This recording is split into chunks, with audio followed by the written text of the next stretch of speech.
ईश्वर विश्वास की पराकाष्ठा।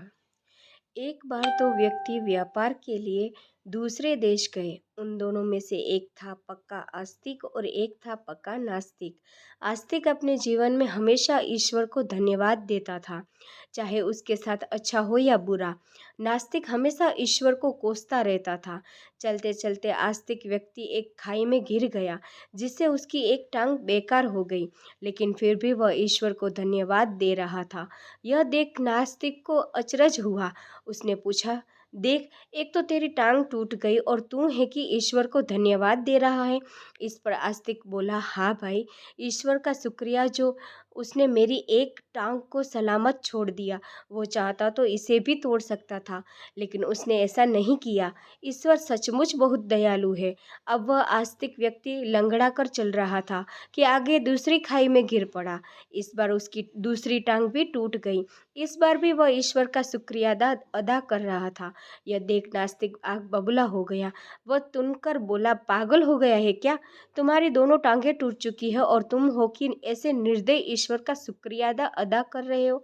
ईश्वर पर आस्तिक व्यक्ति बोला, हाँ भाई, ईश्वर चाहता तो मेरे हाथ भी तोड़ सकता था, लेकिन उसने ऐसा नहीं किया। इसलिए ईश्वर बहुत दयालु है। वह बड़े प्रेम से मुझे मेरे पुराने पापों का दंड दे रहा है। तुम इतनी मदद करो कि दो लाठियों को व्यवस्था कर दो ताकि बैसाखी बनाकर चल सकूं। नास्तिक मित्र ने दो लाठियों की व्यवस्था कर दी। थोड़ा आगे चलने पर वह औंधे मुंह गिरा। उसके दोनों हाथ टूट चुके थे। इस बार भी वह पड़े पड़े पड़े ईश्वर को धन्यवाद दे रहा था। यह देख नास्तिक मित्र गुस्से से लाल होकर बोला, कैसे आदमी है तू? अब तू चल भी नहीं सकते और ईश्वर को धन्यवाद दे रहे हो।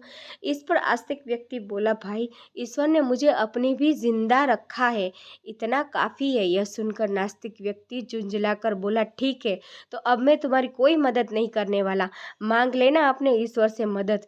इतना कहकर वो नास्तिक व्यक्ति आगे बढ़ गया। थोड़ी देर बाद वहाँ से एक राजा की सवारी निकल रही थी।